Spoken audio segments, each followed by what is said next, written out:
Assalamualaikum warahmatullahi wabarakatuh. Kami dari kelompok 3 yang beranggota 7 orang, salah satunya saya Nur Afni Apriani. Di sini saya akan menjelaskan tentang penawaran uang dan kegiatan ekonomi negara. Saya akan menjelaskan tentang penawaran uang dan harga.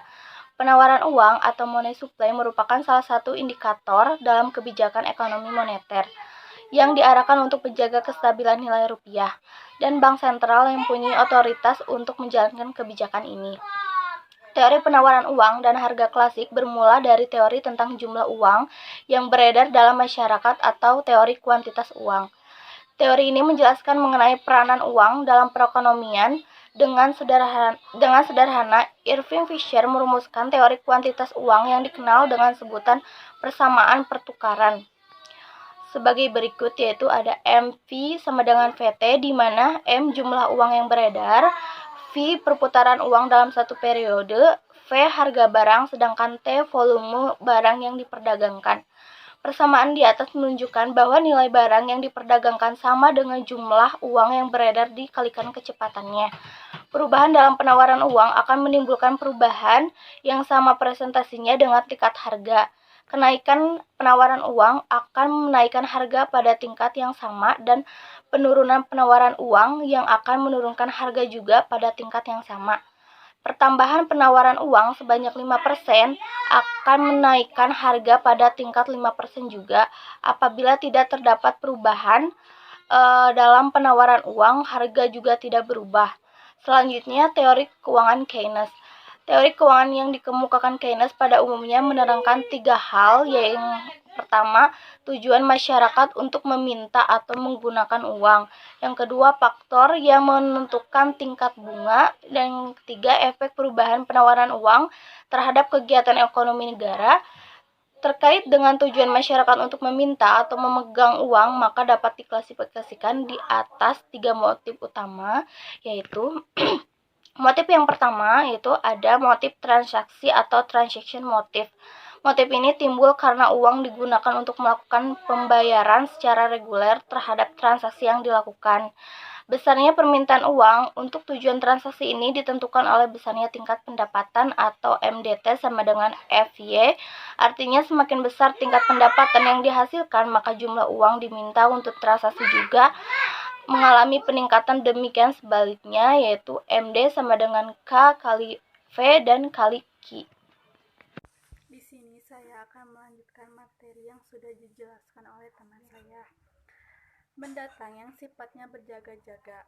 Besarnya permintaan uang untuk berjaga-jaga ditentukan oleh besarnya tingkat pendapatan pula. Semakin besar tingkat pendapatan permintaan uang untuk berjaga-jaga pun semakin besar, yaitu MDP sama dengan FY. 3. Motif spekulasi.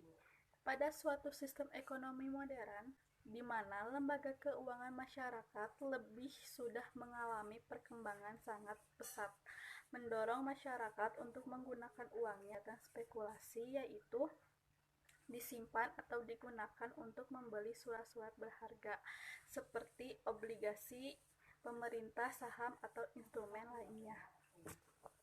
Fungsi permintaan adalah MDS sama dengan F dalam kurung I. Permintaan untuk spekulasi yang membedakan teori kuantitas adalah permintaan akan uang tunai untuk tujuan memperoleh keuntungan. Caranya adalah dengan berspekulasi dalam pasar obligasi atau surat berharga. Apabila harga obligasi diharapkan untuk naik, maka yang di masa mendatang orang akan membeli obligasi dengan uang tunainya hari ini. Ini berarti uang tunai yang saat ini untuk berspekulasi akan berkurang.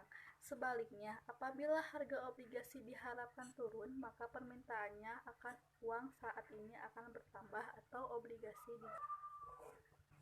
K sama dengan I kali P atau P sama dengan K per I. Hubungan antara harga obligasi dan tingkat bunga yang berlaku adalah berkebalikan. Harga obligasi naik sama saja artinya dengan tingkat bunga turun, atau sebaliknya harga obligasi turun berarti tingkat bunga naik. permintaan uang menurut Keynes adalah MD sama dengan MDT tambah MDP tambah MDS. Tingkat bunga. Tingkat bunga merupakan penghubung utama antara pasar uang dengan pasar barang. Sebab tingkat bunga menentukan berapa pengeluaran investasi yang direncanakan oleh investor dan selanjutnya pengeluaran investasi ini ditentukan tingkat permintaan agregat. Penghubung lain antara kedua pasar ini adalah tingkat harga atau P dan output atau Q. Karena variabel ini mempengaruhi liquidity referensi atau MD. Jadi, hubungan antara kedua pasar tersebut adalah timbal balik. Saya Ira Siti ingin melanjutkan materi yang telah disampaikan oleh teman saya, yaitu tujuan-tujuan memegang uang. Di dalam analisis Keynes, masyarakat meminta memegang uang. Ada 3 tujuan, yaitu untuk transaksi, untuk berjaga-jaga, untuk spekulasi. Yang pertama, permintaan uang untuk transaksi. Memegang uang untuk membayar transaksi merupakan tujuan memegang uang yang paling penting di dalam perekonomian modern, di mana tingkat spesialisasinya tinggi. Uang sangat penting perannya di mana melancarkan kegiatan ekonomi dan transaksi atau jual beli. Tingkat spesialisasi yang tinggi hanya mungkin wujud apabila pertukaran dilakukan dengan menggunakan uang, karena dengan ini pemilik uang dapat dengan mudah menggunakannya untuk membeli barang-barang yang mereka perlukan. Yaitu tujuan permintaan uang untuk berjaga-jaga. Di samping untuk membiayai transaksi, uang diminta pula oleh masyarakat untuk menghadapi keadaan kesusahan atau masalah penting lain di mana di masa depan. Uang yang disisihkan untuk tujuan ini dinamakan permintaan uang untuk berjaga-jaga. Masa depan adalah keadaan yang tidak boleh dimainkan. Ada kalanya keadaan masa depan semakin bertambah baik, tetapi ada kalanya masalah-masalah buruk akan dihadapi. Untuk menghadapi masalah yang tidak pasti, terutama untuk mengatasi masalah kesusahan, sebagian uang yang diminta masyarakat digunakan untuk menghadapi masalah kesusahan di masa yang akan datang. Permintaan uang untuk tujuan awasan adalah permintaan uang untuk menghadapi kesusahan-kesusahan seperti apabila ada anggota keluarga yang sakit dan kehilangan pekerjaan dan kehilangan kemampuan untuk bekerja. Di samping itu, uang digunakan pula untuk mewujudkan kesejahteraan keluarga yang lebih baik, yaitu membeli rumah, membiayai persekolahan anak-anak, dan untuk pergi melancong. Tujuan yang ketiga yaitu permintaan uang untuk spekulasi. Dalam ekonomi modern di mana institusi keuangan sudah berkembang, masyarakat menggunakan pula uangnya untuk tujuan spekulasi, yaitu disimpan atau digunakan untuk membeli surat-surat berharga seperti obligasi pemerintah, saham perusahaan, dan treasury. Dalam menggunakan uang untuk tujuan spekulasi ini, suku bunga atau dividen yang diperoleh dari surat-surat berharga tersebut sangat penting dalam menentukan besarnya jumlah permintaan uang. Apabila suku bunga atau dividen surat-surat berharga itu tinggi, masyarakat akan menggunakan uang untuk membeli dan dipengaruhi oleh faktor-faktor yang mempengaruhi tinggi rendahnya uang untuk transaksi dan berjaga-jaga. Akan melanjutkan yang telah disampaikan oleh teman saya. Uang dan kegiatan ekonomi menurut pandangan Keynes. Perubahan dalam penawaran uang akan menimbulkan perubahan tingkat harga, tetapi perubahan ini tidak menimbulkan efek ke atas tingkat produksi dan kegiatan ekonomi negara. Mekanisme transisi. Analisis Keynes berkeyakinan bahwa pengangguran selalu wujud dan menyebabkan kegiatan dalam ekonomi. Kegiatan ini dapat diperbaiki melalui 2 pendekatan atau kebijakan, yaitu 1. menaikkan pengeluaran agregat melalui perubahan pengeluaran pemerintah dan komponen pengeluaran agregat lain. 2. Menambah penawaran uang. Analisis Keynes menunjukkan bahwa pertambahan penawaran uang akan menambah pendapatan nasional.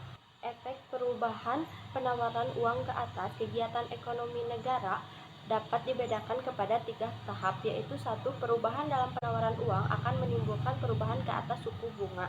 2. Perubahan suku bunga akan mengubah jumlah investasi. 3. Perubahan investasi mengubah pengeluaran dan akhirnya pendapatan nasional. Rangkaian peristiwa yang berlaku. Suatu rangkaian peristiwa yang menggambarkan efek perubahan penawaran uang ke atas kegiatan ekonomi negara. Teori Keynes dan tingkat harga. Keuangan Keynes sama sekali tidak memperhatikan efek perubahan penawaran uang kepada tingkat harga. Perangkap likuiditas. Perangkap likuiditas adalah suatu keadaan di mana suku bunga dalam perekonomian mencapai tingkat yang sangat rendah dan menyebabkan permintaan uang untuk tujuan spekulasi menjadi elastis sempurna. Saya Firdaus Aksan, saya akan melanjutkan presentasi dari teman saya. Langsung saja, perubahan penawaran uang akan mempengaruhi keseimbangan Y sama dengan AE dan pendapatan nasional. Pada awalnya diasumsikan pengeluaran agregat adalah AE 0 dan tingkat harga adalah P0. Pengeluaran agregat tersebut akan menyebabkan keseimbangan pendapatan nasional dicapai di E0 dan demikian pada mulanya pendapatan nasional adalah Y0. Sesuai dengan keadaan keseimbangan yang asal ini, data gambar B ditunjukkan kurva AD yang melalui titik A yang menggambarkan tingkat harga adalah P0 dan pendapatan real adalah Y0. Perubahan uang seperti ditunjukkan dalam analisis mengenai mekanisme transmisi akan mengalihkan kurva AE0 apabila penawaran uang berkurang, kurva AE0 akan bergeser ke bawah. Misalnya, AE1 keseimbangan ekonomi negara dicapai di E1 dan pendapatan nasional berkurang kepada Y1. Perubahan ini berlaku pada tingkat harga yang tidak berubah, yaitu pada PC. Dengan demikian, dalam analisis ADAS, keseimbangan di E digambarkan oleh titik B pada grafik B. Perubahan yang sebaliknya yaitu apabila penawaran uang bertambah, kurva pengeluaran agregat akan naik ke atas.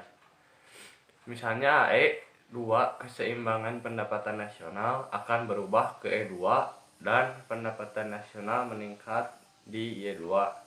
Dalam analisis ADAS, keseimbangan ini ditunjukkan oleh titik C. Titik ini menggambarkan sampai di mana kurva AD2 bergerak apabila penawaran uang bertambah. Pertambahan ini menyebabkan AD0 bergeser kepada AD2. Keadaan 1. Kurva AS landai. Kurva AD dan kurva AS yang bentuknya landai, keseimbangan ADAS yang asal adalah di E. Dengan demikian, tingkat harga adalah P0 dari pendapatan nasional real Y0. Pertambahan penawaran uang mengalihkan kurva AD menjadi AD1 dan menyebabkan keseimbangan bergeser ke E1. Kedudukan keseimbangan ini menunjukkan tingkat harga mengalami kenaikan yang relatif kecil dari P0 menjadi P1 dan pendapatan nasional real mengalami kenaikan yang relatif besar dari Y0 menjadi Y1. Kurva AS curam. Kurva AD adalah seperti yang diterangkan sebelumnya, tetapi kurva AS curam keseimbangan awal adalah pada titik E1, yang juga pada tingkat harga P0 dan pendapatan nasional real Y0, yang sama dengan keseimbangan pada keadaan 1. Akan tetapi, seperti jelas dilihat dalam gambar, perubahan keseimbangan yang berlaku berbeda sifatnya dengan keadaan 2. Harga mengalami kenaikan yang lebih tinggi dalam keadaan 2 lebih besar dari keadaan 1, dan pendapatan nasional real mengalami pertambahan yang lebih rendah. Y2, Y1 dalam keadaan 1 adalah lebih besar dari Y0, Y2 dalam keadaan 2. Sekian yang saya bisa sampaikan. Assalamualaikum warahmatullahi wabarakatuh. Perkenalkan, nama saya Dinda. Saya akan melanjutkan pembahasan dari teman saya mengenai kebijakan moneter dalam kegiatan ekonomi. Kebijakan moneter sangat berpengaruh dalam kegiatan ekonomi. Hubungan jangka panjang antara pertumbuhan uang dengan inflasi sangat berkorelasi sempurna. Maka dari itu dapat disimpulkan bahwa inflasi merupakan salah satu fenomena moneter. Maka dari itu tujuan Bank Sentral dalam menstabilkan harga merupakan tujuan utama dalam meningkatkan pembangunan ekonomi berkelanjutan. Hubungan jangka pendek antara pertumbuhan uang, output real, dan inflasi bergantung pada bagaimana respon pelaku ekonomi swasta dalam menghadapi kejutan-kejutan perekonomian, dan juga bergantung pada bagaimana Bank Sentral dalam bereaksi menghadapi kejutan-kejutan perekonomian tersebut. Maka dari itu, kebijakan moneter ditetapkan menyesuaikan pada perekonomian yang terjadi pada saat itu. Bank Sentral harus hati-hati dan waspada dalam mengendalikan kestabilan likuiditas dan menjaga nilai mata uang. Pengetatan kebijakan moneter dalam jangka panjang akan menyebabkan melonjaknya suku bunga, sehingga pentingnya memahami mengenai hubungan jangka pendek dan jangka panjang akan membantu memberikan petunjuk untuk otoritas moneter dalam memberikan rumusan opsional kebijakan moneter. Di sini saya akan melanjutkan presentasi dari kelompok kami. Prosedur dan instrumen kebijakan moneter merupakan isu penting lainnya bagi Bank Sentral dalam memutuskan kebijakan moneter.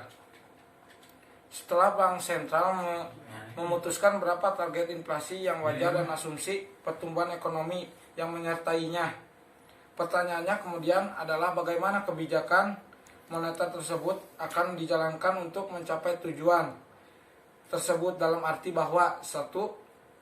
Target operasional apa yang dipergunakan, yaitu uang primer atau suku bunga jangka pendek. 2. Target antara atau variabel informasi kebijakan apa yang harus dimonitor, misalnya besaran moneter, suku bunga, jangka menengah, kredit, dan nilai tukar. 3. Bagaimana mekanisme transmisi kebijakan moneter tersebut dalam mempengaruhi output real dan harga.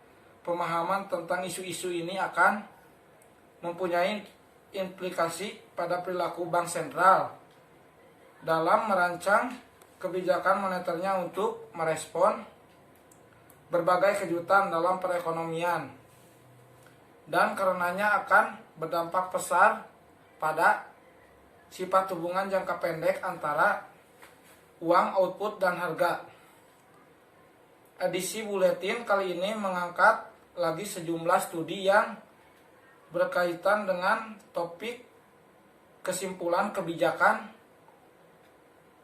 moneter dalam mempengaruhi aktivitas ekonomi di Indonesia. Topik-topik yang disajikan mencakup kebijakan moneter dalam era pasca krisis Indonesia, instrumen kebijakan moneter yang optimal, pengaruh upah minimum pada kesempatan kerja, dan pelajaran. Dan sekian dari saya. Mohon maaf bila ada kesalahan atau kekurangan. Wassalamualaikum warahmatullahi wabarakatuh.